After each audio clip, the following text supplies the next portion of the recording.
بسم اللہ الرحمن الرحیم۔ روہیل وائس کے معزز دوستو، السلام علیکم۔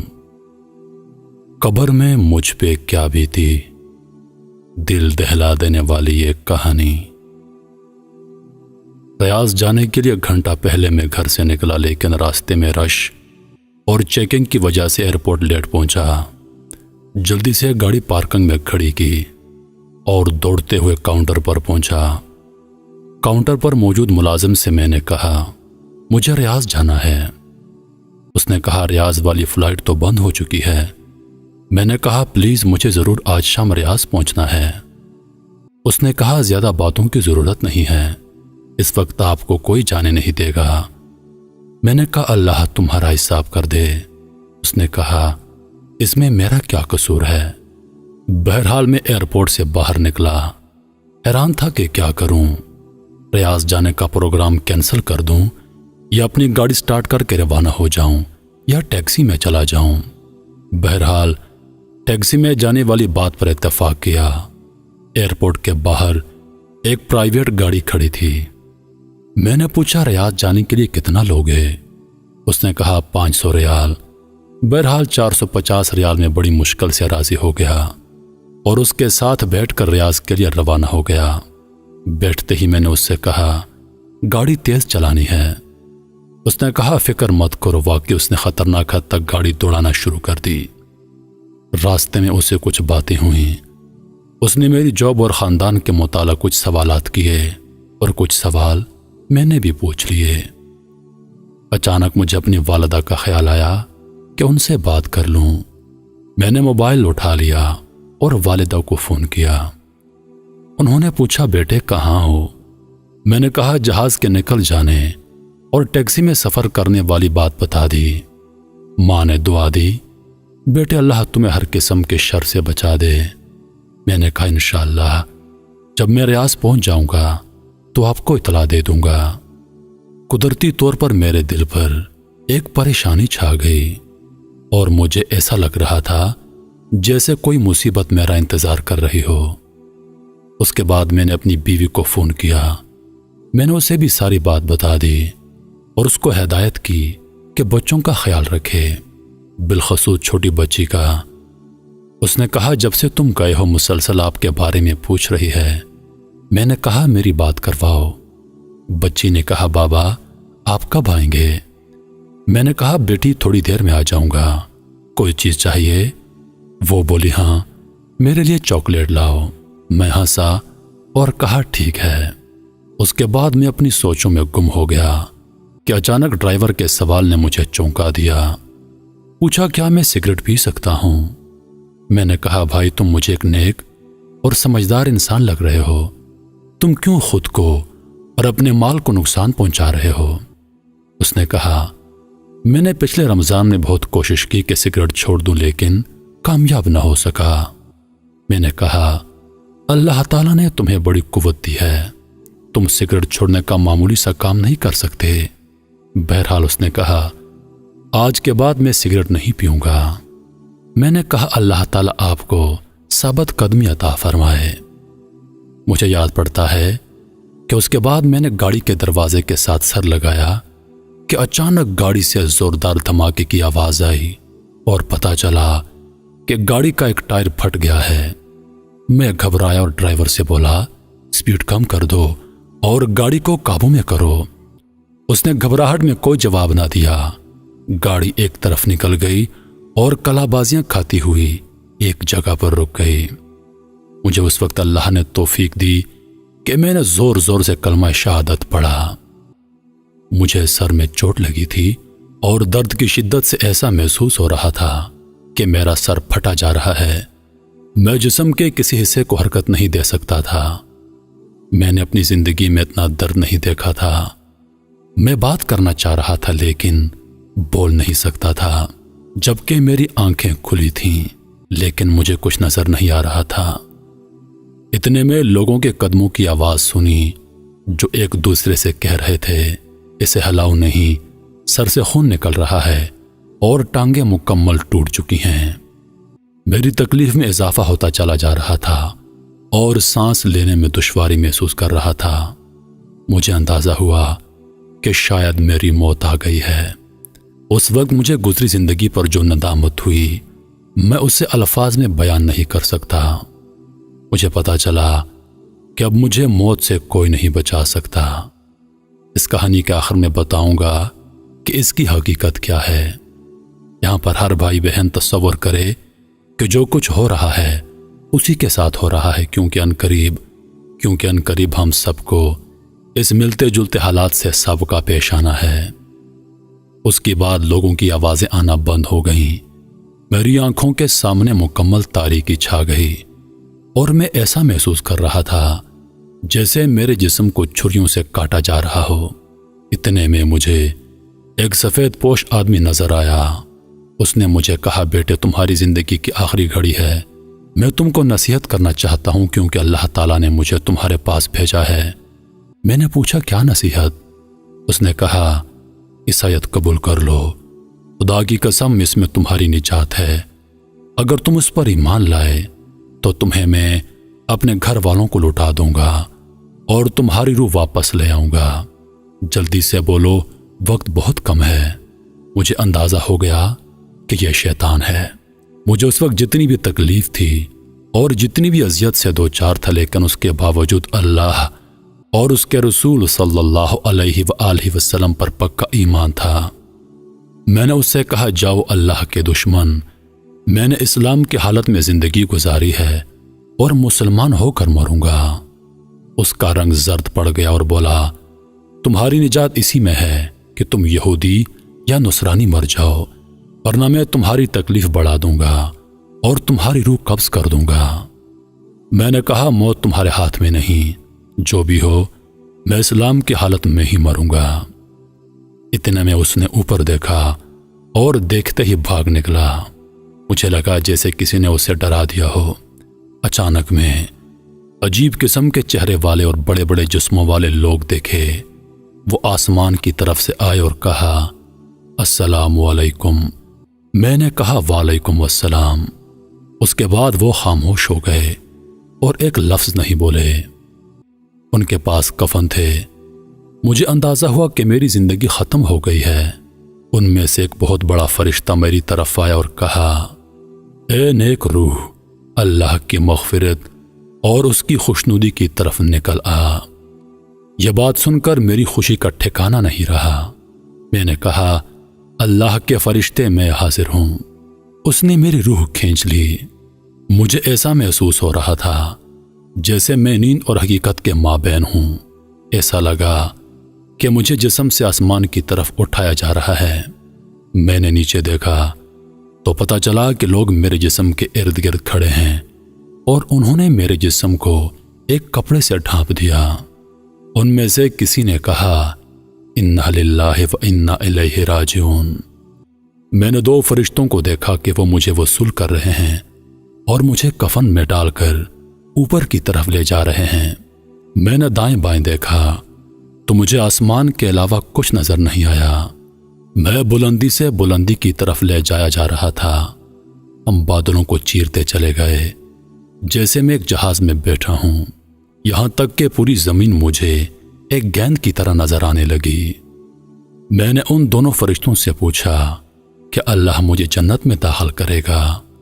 انہوں نے کہا، اس کا علم صرف اللہ تعالیٰ کو ہے، ہمیں صرف تمہاری روح قبض کرنے کی ذمہ داری سونپی گئی تھی اور ہم صرف مسلمانوں پر مامور ہیں۔ ہمارے قریب سے کچھ اور فرشتے گزر گئے جن کے پاس ایک روح تھی اور اس سے ایسی خوشبو آ رہی تھی کہ میں نے اپنی زندگی میں اتنی زبردست خوشبو نہیں سونگھی تھی۔ میں نے حیرانگی کے عالم میں فرشتوں سے پوچھا، یہ کون ہے؟ انہوں نے کہا، یہ ایک شہید ہے جس کا نام ابو لابد ہے۔ میں نے کہا، کاش میں شہید ہو کر مرتا۔ اس کے بعد کچھ اور فرشتے ہمارے قریب سے گزرے اور ان کے پاس ایک روح تھی جس سے سخت بدبو آ رہی تھی۔ میں نے پوچھا، یہ کون ہے؟ انہوں نے کہا، یہ بتوں کو پوجنے والا ہے جسے تھوڑی دیر پہلے اللہ تعالیٰ نے اپنے عذاب سے ہلاک کر دیا۔ میں نے کہا کہ شکر ہے میں کم از کم مسلمان مرا ہوں۔ میں نے کہا، میں نے آخرت کے سفر کے حوالے سے بہت پڑھا ہے، لیکن یہ جو کچھ ہو رہا ہے میں نے کبھی اس کا تصور نہیں کیا۔ انہوں نے کہا شکر کرو مسلمان مرے ہو، لیکن ابھی تمہارے سامنے سفر بہت لمبا ہے اور بے شمار مراحل ہیں۔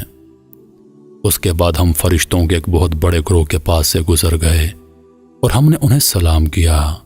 انہوں نے پوچھا یہ کون ہے؟ میرے ساتھ والے 2 فرشتوں نے جواب دیا کہ یہ ایک مسلمان ہے جو تھوڑی دیر پہلے مرا ہے اور اللہ نے ہمیں اس کی روح قبض کرنے کا حکم دیا۔ انہوں نے کہا مسلمانوں کے لیے بشارت ہے کیونکہ یہ اچھے لوگ ہیں۔ میں نے فرشتوں سے پوچھا یہ کون لوگ ہیں؟ انہوں نے کہا یہ وہ فرشتے ہیں جو آسمان کی حفاظت کرتے ہیں اور یہاں سے شیطانوں پر شہاب پھینکتے رہتے ہیں۔ میں نے کہا یہ تو اللہ تعالیٰ کی بہت عظیم مخلوق ہے۔ انہوں نے کہا اس سے بھی زیادہ عظیم فرشتے ہیں۔ میں نے پوچھا کون ہیں وہ؟ بولے جبریل اور عرش کو اٹھانے والے فرشتے۔ یہ سب مخلوق ایسی ہے کہ اللہ تعالیٰ کے حکم کی سرتابی نہیں کرتے۔ اللہ پاک ان کو جو حکم دیتا ہے وہ کرتے ہیں۔ اس کے بعد ہم مزید اوپر چڑھتے گئے یہاں تک کہ آسمان کی دنیا پر پہنچ گئے۔ میں اس وقت ایک خوف اور قرب کے عالم میں تھا کہ نہ معلوم آگے کیا ہوگا۔ میں نے آسمان کو بہت بڑا پایا اور اس کے اندر دروازے تھے جو بند تھے اور ان دروازوں پر فرشتے تھے جن کے جسم بہت بڑے تھے۔ فرشتوں نے کہا السلام علیکم ورحمۃ اللہ وبرکاتہ، اور ان کے ساتھ میں نے بھی یہ الفاظ دہرائے۔ دوسرے فرشتوں نے جواباً کہا وعلیکم السلام ورحمۃ اللہ وبرکاتہ، اور انہوں نے کہا رحمت کے فرشتوں اہلاً و سہلاً، ضرور یہ مسلمان ہوگا۔ میرے ساتھ والے فرشتوں نے کہا ہاں یہ مسلمان ہے۔ انہوں نے کہا تم اندر آ سکتے ہو کیونکہ آسمان کے دروازے صرف مسلمانوں کے لیے کھلتے ہیں۔ کافروں کے بارے میں اللہ تعالیٰ کا حکم ہے اور کافروں کے لیے آسمان کے دروازے نہیں کھلیں گے۔ ہم اندر آ گئے تو بہت ساری عجیب چیزیں دیکھیں۔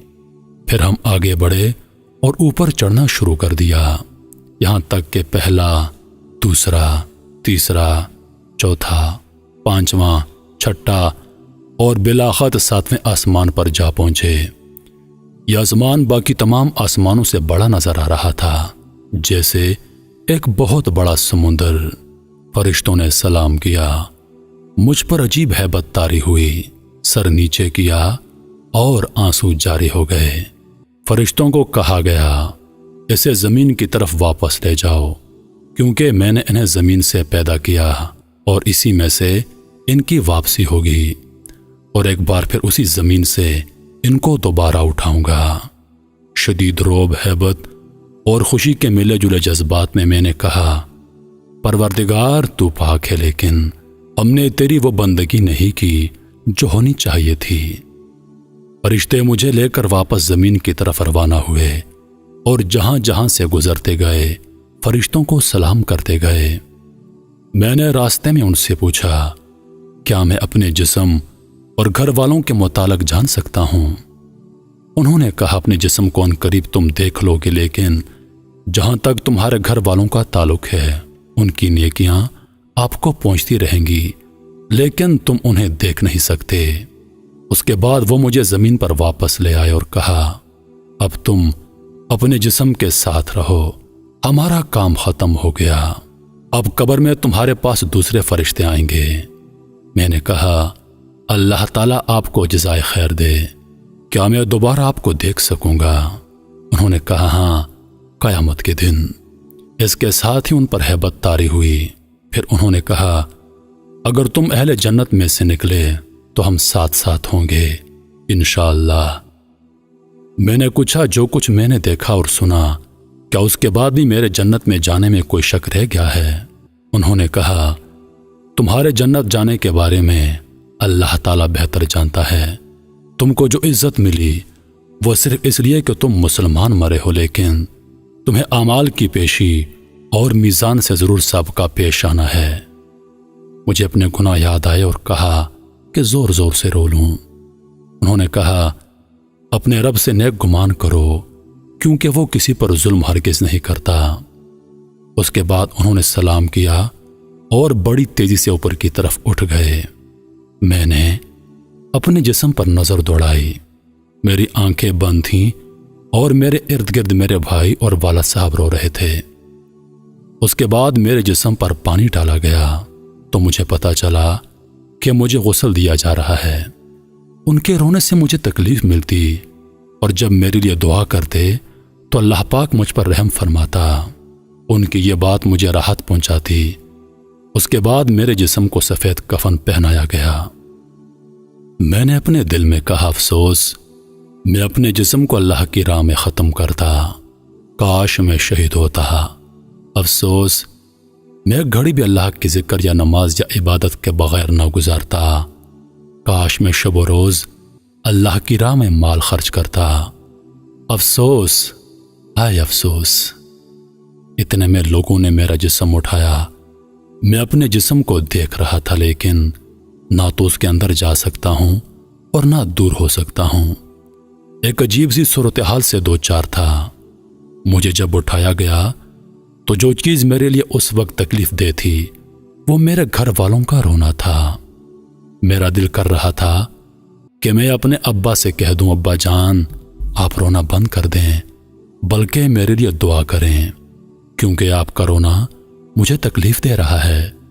میرے رشتہ داروں میں اس وقت جو کوئی میرے لیے دعا کرتا تو اس سے مجھے راحت ملتی۔ مجھے مسجد پہنچایا گیا اور وہاں پر اتارا گیا۔ میں نے سنا کہ لوگ نماز پڑھنے لگے۔ مجھے شدید خواہش ہوئی کہ میں بھی ان کے ساتھ نماز میں شریک ہو جاؤں۔ میں نے سوچا کتنے خوش قسمت ہیں یہ لوگ کہ نیکیاں کما رہے ہیں جبکہ میرا عمل نامہ بند ہو گیا ہے۔ نماز ختم ہو گئی۔ مؤذن نے اعلان کیا۔ امام میرے قریب آیا اور نماز جنازہ شروع کر دی۔ میں حیران تھا کہ وہاں بہت سارے فرشتے آ گئے جو ایک دوسرے سے باتیں کر رہے تھے کہ نماز پڑھنے والے کتنے لوگ ہیں اور ان میں کتنے اللہ کو ماننے والے ہیں جو اللہ کے ساتھ کسی کو شریک نہیں کرتے۔ چوتھی تکبیر میں نے دیکھا کہ فرشتے کچھ لکھ رہے ہیں۔ مجھے اندازہ ہوا کہ وہ لوگوں کی دعائیں لکھ رہے ہیں۔ اس وقت میرے دل میں خواہش پیدا ہو گئی کہ امام صاحب اس رکعت کو مزید لمبا کر دے کیونکہ لوگوں کی دعاؤں سے مجھے راحت اور سرور مل رہا تھا۔ نماز ختم ہو گئی اور مجھے اٹھا کر قبرستان کی طرف لے گئے۔ راستے میں کچھ لوگ دعائیں مانگ رہے تھے اور کچھ لوگ رو رہے تھے۔ میں حیران و پریشان تھا کہ نہ معلوم میرے ساتھ کیا ہونے والا ہے۔ مجھے اپنے تمام گناہ اور غلطیاں اور ظلم اور جو غفلت کی گھڑیاں میں نے دنیا میں گزاری تھیں ایک ایک چیز سامنے آ رہی تھی۔ ایک شدید ہیبت کا عالم تھا جس سے میں گزر رہا تھا۔ الغرض قبرستان پہنچا کر مجھے اتارا گیا۔ اس وقت مختلف قسم کی آوازیں سننے میں آئیں۔ کوئی کہہ رہا ہے جنازے کو راستہ دو، کوئی کہہ رہا تھا اس طرف لے جاؤ، کوئی کہتا قبر کے قریب رکھ دو۔ یا اللہ، میں نے کبھی اپنے بارے میں ایسی باتیں نہیں سوچی تھیں۔ مجھے قبر میں روح اور جسم کے ساتھ اتارا لیکن ان لوگوں کو صرف میرا جسم نظر آ رہا تھا، روح نہیں۔ اس کے بعد لحد کو بند کر دیا گیا۔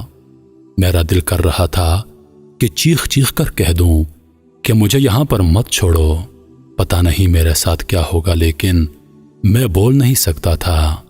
الغرض مٹی ڈالنی شروع ہو گئی اور میری قبر میں گھپ اندھیرا چھا گیا۔ لوگوں کی آوازیں آنا بند ہوتی چلی گئیں لیکن میں ان کے قدموں کی آوازیں سن رہا تھا۔ ان میں سے جو کوئی میرے لیے دعا کرتا تو اس سے مجھے سکون مل جاتا۔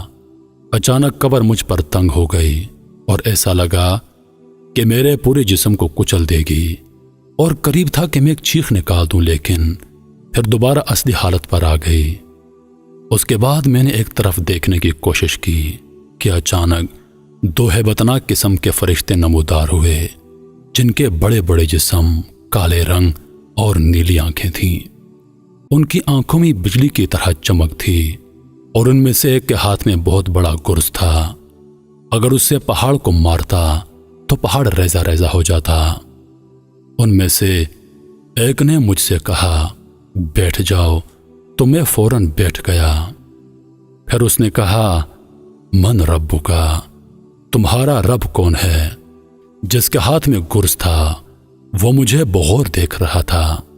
میں نے جلدی سے کہا ربی اللہ، میرا رب اللہ ہے۔ جواب دیتے وقت مجھ پر کپ کپی طاری تھی، اس لیے نہیں کہ مجھے جواب میں کوئی شک تھا، بلکہ ان کے رعب کی وجہ سے۔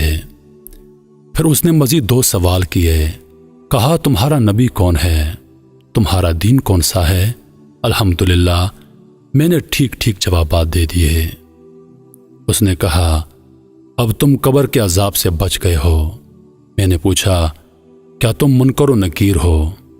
انہوں نے جواباً کہا ہاں، اور بولے اگر تم صحیح جوابات نہ دیتے تو ہم تمہیں اس گرز سے مارتے اور تم اتنی چیخیں نکالتے کہ اس سے زمین کی ساری مخلوق سن لیتی سوائے انسانوں اور جنات کے، اور اگر دنیا کے انسان اور جنات تمہاری آوازوں کو سن لیتے تو وہ بے ہوش ہو جاتے۔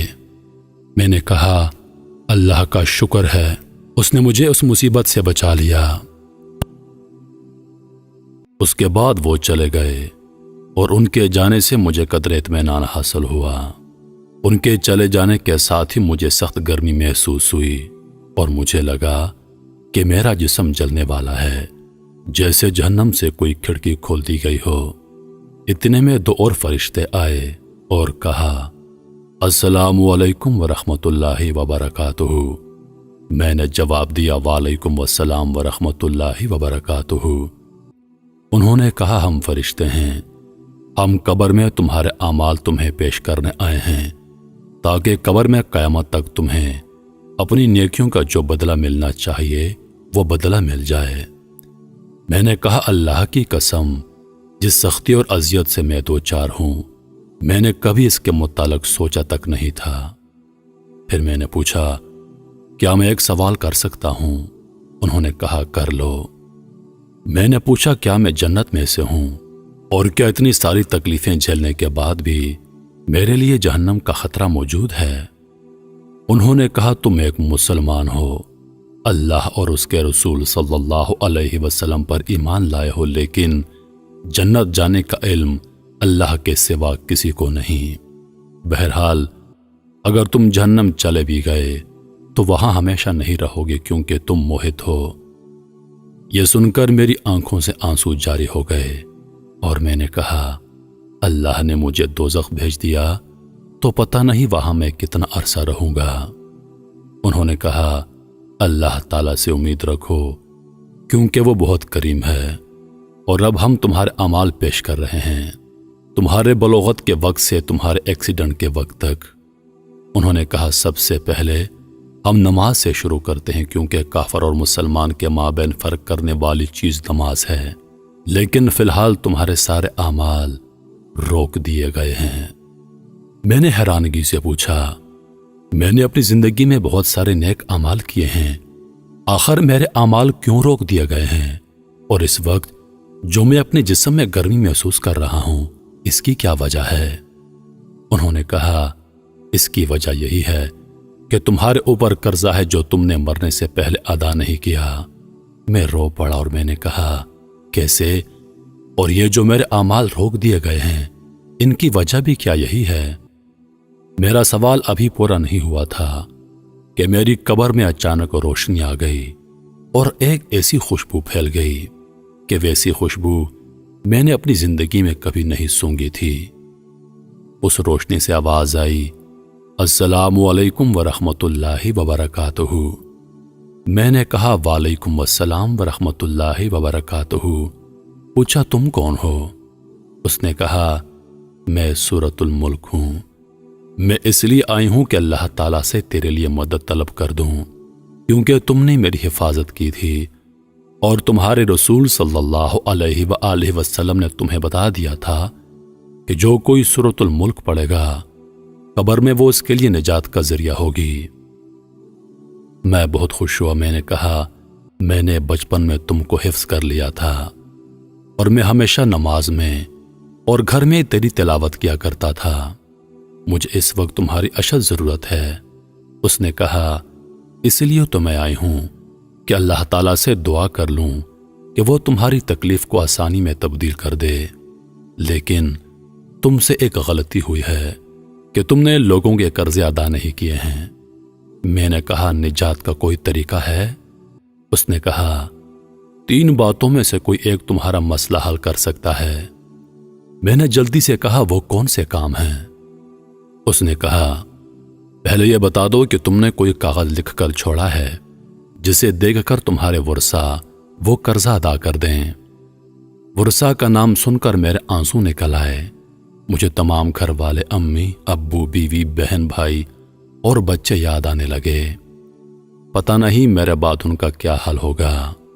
میری چھوٹی بچی جس کے ساتھ میں نے چاکلیٹ کا وعدہ کیا تھا، اب کون اس کے لیے چاکلیٹ لے کر آئے گا؟ میری بیوی کو لوگ بیوہ کہیں گے، کون ان کا خیال رکھے گا؟ سورۃ الملک نے پوچھا، لگ رہا ہے تم کوئی چیز یاد کر رہے ہو۔ میں نے کہا، مجھے اپنے اہل و عیال اور بچے یاد آئے کہ میرے بعد ان کا کیا حال ہوگا۔ سورۃ الملک نے کہا، جس نے انہیں پیدا کیا ہے وہی روزی بھی دے گا اور وہی نگہبان ہے۔ سورۃ الملک کی اس بات سے مجھے کافی تسلی حاصل ہوئی۔ اس کے بعد میں نے پوچھا، کیا میں جان سکتا ہوں کہ میرے اوپر ٹوٹل قرضہ کتنا ہے؟ سورۃ الملک نے کہا، میں نے فرشتے سے پوچھا۔ اس نے بتایا کہ 1700 ریال۔ 1000 آپ کے دوست کے ہیں جس کا نام ابو حسن ہے، اور باقی مختلف لوگوں کے ہیں۔ میں نے کہا، مختلف لوگ کون ہیں؟ اس نے کہا، دراصل بلوغت سے لے کر آخری دن تک تم سے کئی بار اس بارے میں کوتاہی ہوئی ہے۔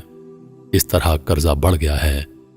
مثلاً 5 ریال اس دکاندار کے ہیں جس سے آپ نے کوئی چیز خریدی تھی جبکہ آپ کی عمر 15 سال تھی۔ آپ نے اس سے کہا، پیسے کل دے دوں گا، اور پھر آپ نے نہیں دیے۔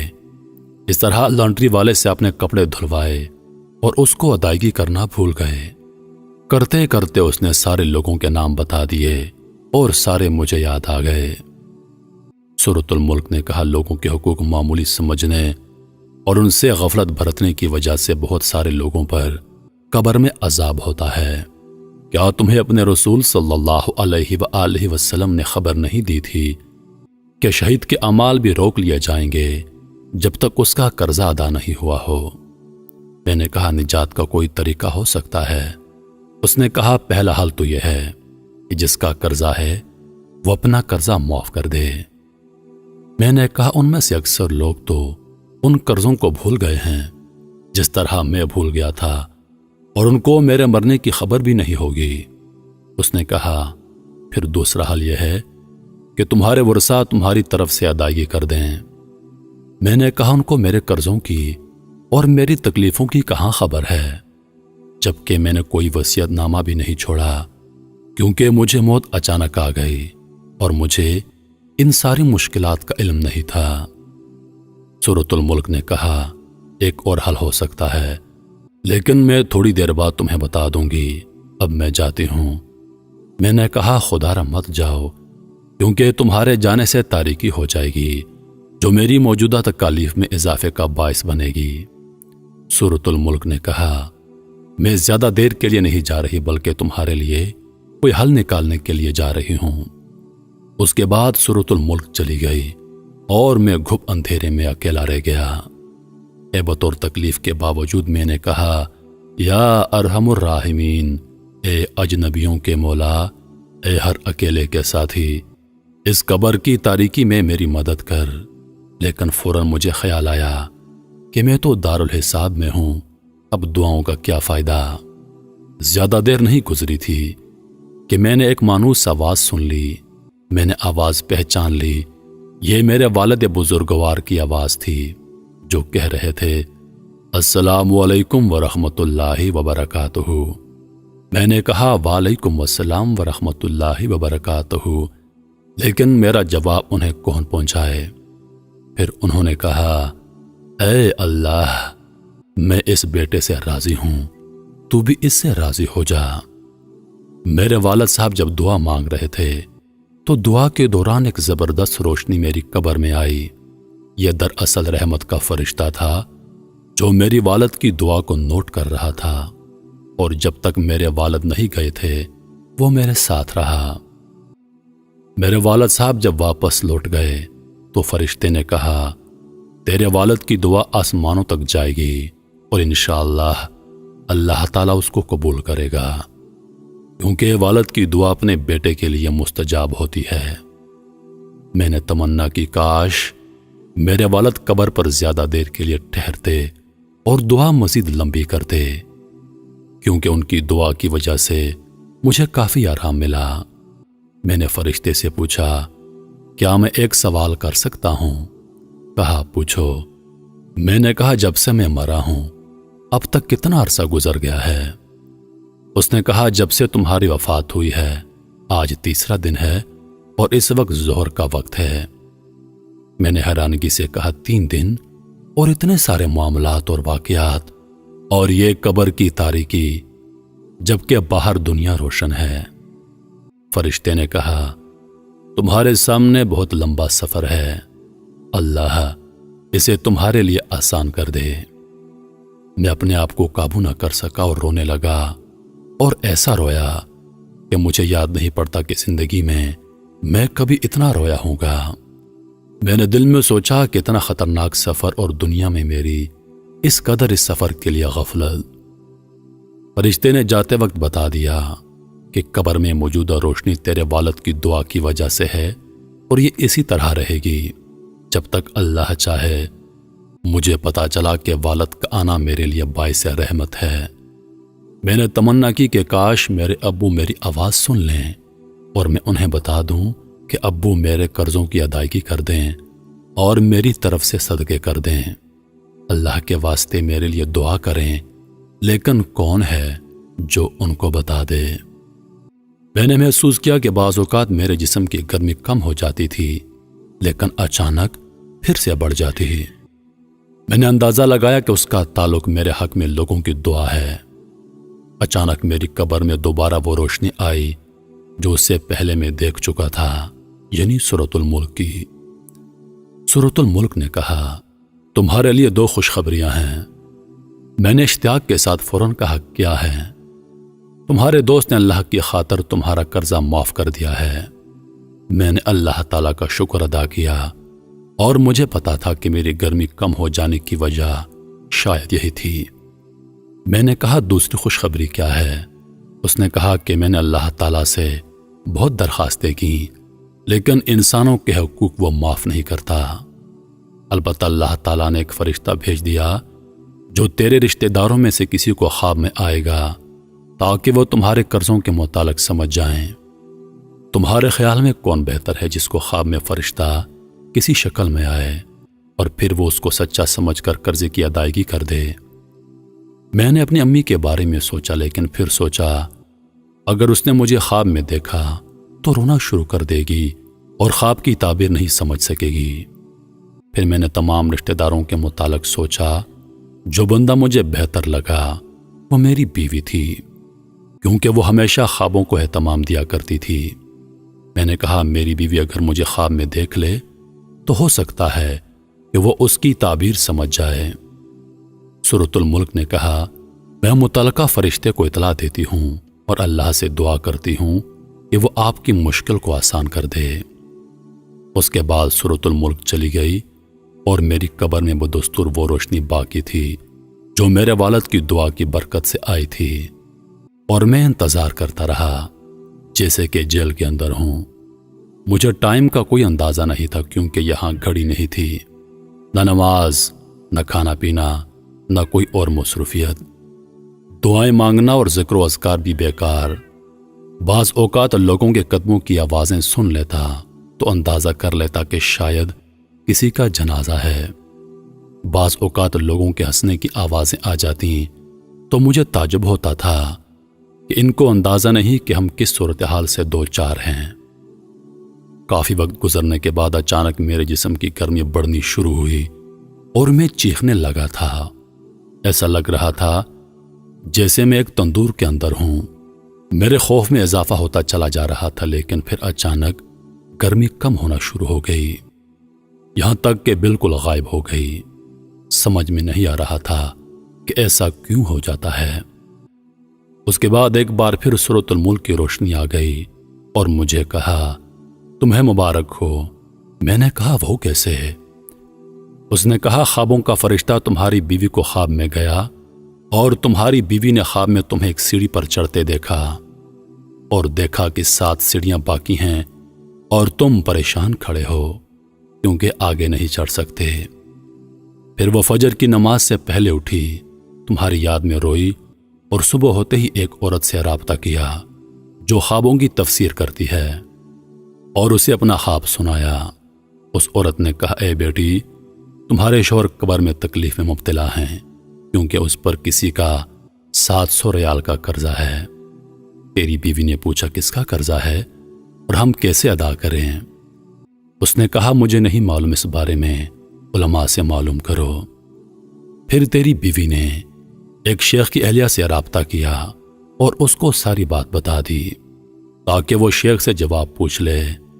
الغر شیخ نے کہا کہ میت کی طرف سے صدقہ کر دے، ہو سکتا ہے کہ اللہ تعالیٰ اسے قبول کر کے میت کا عذاب ہٹا دے۔ تیری بیوی کے پاس سونا تھا جس کی قیمت 4000 ریال تھی۔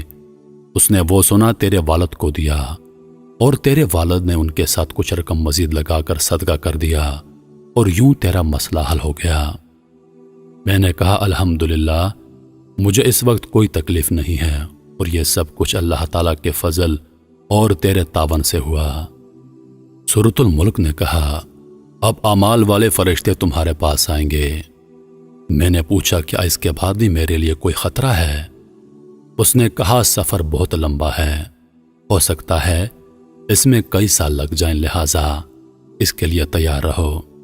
کئی سال والے جواب نے مجھے مزید پریشان کر دیا۔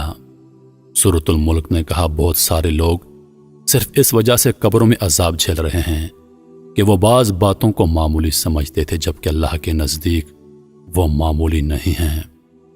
میں نے کہا، مثلاً کون سے اعمال؟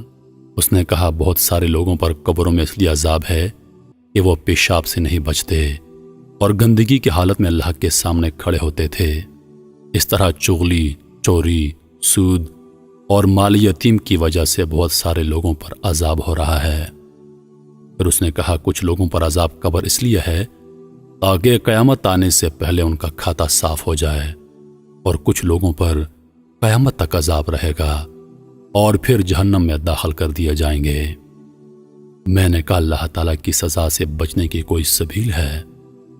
سورۃ الملک نے کہا، تمہارا عمل نامہ تو بند ہو چکا ہے، البتہ 3 کام ایسے ہیں جو تمہیں اب بھی فائدہ پہنچا سکتے ہیں۔ میں نے پوچھا، وہ کیا ہیں؟ اس نے کہا، اہل و عیال کی دعا اور نیک عمل۔ اس کے علاوہ اگر کوئی کام تم نے دنیا میں کیا ہے جو انسانوں کے لیے نفع بخش ہو، مثلاً مسجد کی تعمیر، تو اس سے تم کو مرنے کے بعد بھی فائدہ ہوگا۔ اس طرح اگر علم کی نشر و اشاعت میں تم نے حصہ لیا ہو تو وہ بھی تمہارے لیے نفع بخش ہے۔ میں نے کہا، میں کتنا بدبخت ہوں کہ دنیا میں کتنے عمل کے مواقع تھے جس سے میں نے کوئی فائدہ نہیں اٹھایا اور آج بے یار و مددگار قبر میں پڑا ہوں۔ میرا دل چاہا میں چیخ چیخ کر لوگوں کو پکاروں، اے لوگو، قبر کے لیے تیاری کر لو۔ خدا کی قسم، اگر تم لوگوں نے وہ کچھ دیکھا جو میں نے دیکھا تو مسجدوں سے باہر نہیں نکلو گے اور اللہ کی راہ میں سارا مال لگا دو گے۔ سورۃ الملک نے کہا، مردہ لوگوں کی نیکیاں عام طور پر شروع کے دنوں میں بہت ہوتی ہیں، لیکن اس کے بعد رفتہ رفتہ وہ کم ہوتی چلی جاتی ہیں۔ میں نے پوچھا، کیا یہ ممکن ہے کہ میرے گھر والے اور میرے رشتہ دار مجھے بھول جائیں گے؟ مجھے یقین نہیں ہے کہ وہ اتنی جلدی مجھے بھول جائیں گے۔ اس نے کہا، وہ تم کو ضرور بھول جائیں گے۔ تم دیکھو گے شروع میں تمہاری قبر پر تمہارے اہل و عیال زیادہ آئیں گے، لیکن جب دن ہفتوں میں، ہفتے مہینوں میں اور مہینے سالوں میں تبدیل ہو جائیں گے تو تمہاری قبر پر آنے والا ایک بھی بندہ نہیں ہوگا۔ مجھے یاد آیا کہ جب ہمارے دادا کا انتقال ہوا تو ہم ہر ہفتے ان کی قبر پر جایا کرتے تھے، پھر ہر مہینے میں، اور پھر ہم ان کو مکمل بھول گئے۔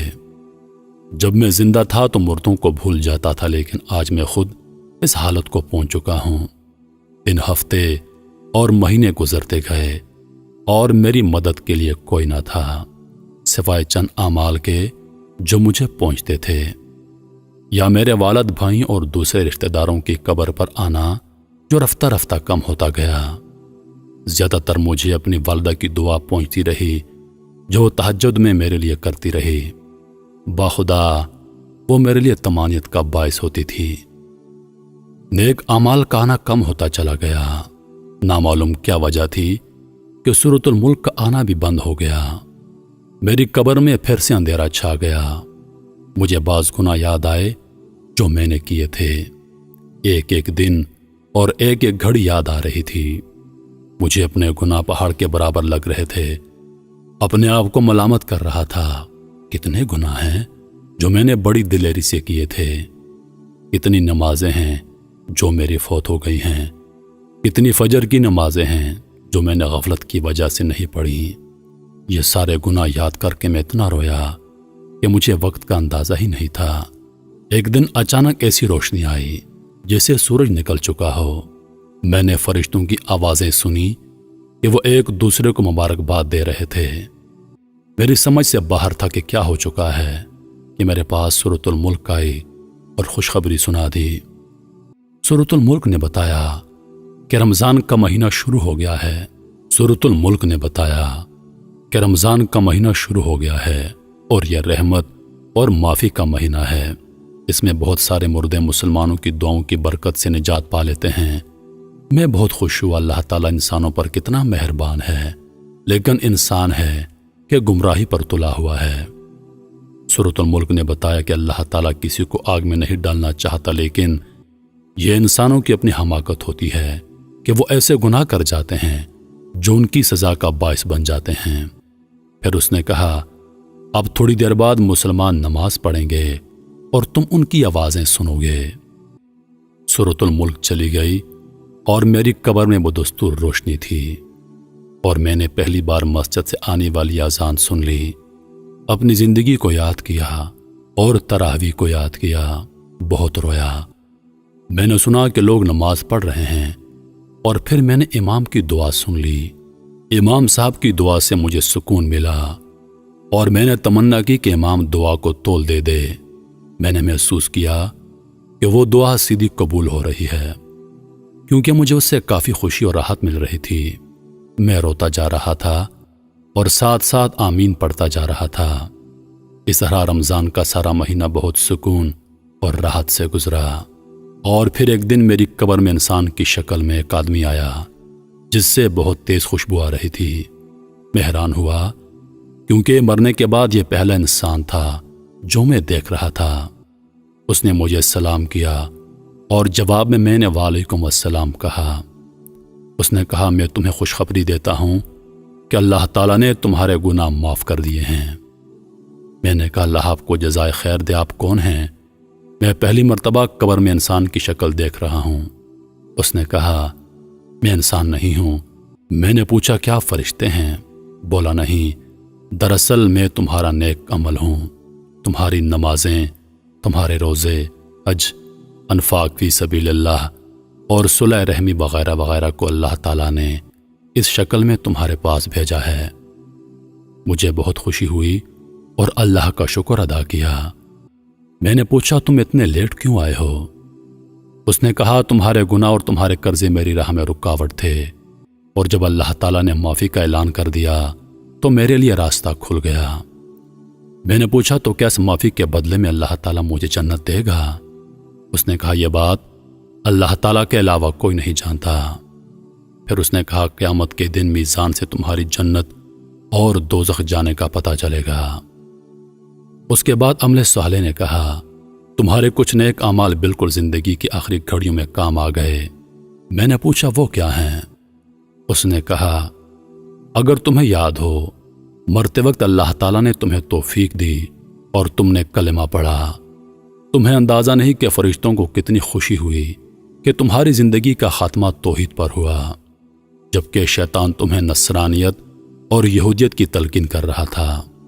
اس وقت تمہارے ارد گرد دو قسم کے فرشتے موجود تھے، ایک وہ جو مسلمانوں کی روحیں قبض کرتے ہیں اور کچھ وہ جو کافروں کی روحیں قبض کرتے ہیں۔ جب تم نے کلمہ پڑھا تو وہ فرشتے چلے گئے جو کافروں کی روحیں قبض کرتے تھے، اور پھر دوسرے فرشتوں نے تمہاری روح قبض کر لی۔ میں نے پوچھا اس کے علاوہ بھی کوئی نیکی ہے؟ اس نے کہا ہاں، جب تم نے ڈرائیور کو سگریٹ چھوڑنے کی نصیحت کی تو آج جو خوشبو تم سونگھ رہے ہو یہ اس نصیحت کی بدولت ہے۔ اس کے علاوہ اپنی والدہ کو تمہاری کال اور اس کے ساتھ جو بھی تم نے باتیں کی، اللہ تعالیٰ نے ہر بات کے بدلے میں تمہارے لیے نیکیاں لکھ دیں۔ مجھے یاد آ گیا جو باتیں میں نے والدہ سے کی تھیں، اگر مجھے پتا ہوتا تو میں ان باتوں میں گھنٹہ لگا دیتا۔ پھر عمل صالح نے کہا زندگی کے آخری وقت ایک گناہ بھی تمہارے کھاتے میں لکھا گیا ہے۔ میں حیران ہوا اور پوچھا وہ کیسے؟ عمل صالح بولا تم نے بچی سے کہا کہ میں تھوڑی دیر میں آ جاؤں گا، اس طرح تم نے اسے جھوٹ بول دیا، کاش مرنے سے پہلے تم توبہ کر لیتے۔ میں رویا، میں نے کہا اللہ کی قسم میرا ارادہ جھوٹ کا نہیں تھا، بلکہ میرا خیال یہ تھا کہ اس طرح وہ میرے آنے تک صبر کر لے گی۔ اس نے کہا جو بھی ہو آدمی کو سچ بولنا چاہیے، کیونکہ اللہ تعالیٰ سچے لوگوں کو پسند کرتا ہے اور جھوٹ بولنے والوں کو ناپسند کرتا ہے، لیکن لوگ اس میں بہت تساہل اور غفلت کا مظاہرہ کرتے ہیں۔ پھر اس نے کہا تمہاری وہ بات بھی گناہ کے کھاتے میں لکھ دی گئی ہے جو تم نے ایئرپورٹ میں کاؤنٹر پر بیٹھے ہوئے شخص سے کہہ دی کہ اللہ تعالیٰ تمہارا حساب کر دے۔ اس طرح تم نے ایک مسلمان کا دل دکھا دیا۔ میں حیران ہو گیا کہ اتنی معمولی باتیں بھی ثواب اور گناہ کا باعث بنتی ہیں۔ عمل صالح نے مزید بتایا یہ انسانوں پر اللہ تعالیٰ کا بہت بڑا احسان ہے کہ جب وہ ایک نیکی کریں تو اللہ تعالیٰ اسے 10 گنا بلکہ 700 گنا بڑھا دیتا ہے، اور بہترین اعمال وہ ہیں جو اللہ تعالیٰ کو زیادہ محبوب ہیں۔ میں نے کہا 5 وقتہ نمازوں کے بارے میں کیا خیال ہے؟ عمل صالح نے کہا نماز، زکوٰۃ، روزہ، حج وغیرہ تو فرائض ہیں، میں ان کے علاوہ بھی تمہیں ایسے اعمال بتا دوں گا جو اللہ تعالیٰ کو بہت محبوب ہیں۔ میں نے کہا وہ کیا ہیں؟ بولا تمہاری عمر جب 20 سال تھی تم عمرے کے لیے گئے، رمضان کے مہینے میں گئے تھے، تم نے وہاں 100 ریال کی افطاری خرید کر لوگوں میں بانٹ دی، اس کا اجر تم نے کمایا ہے۔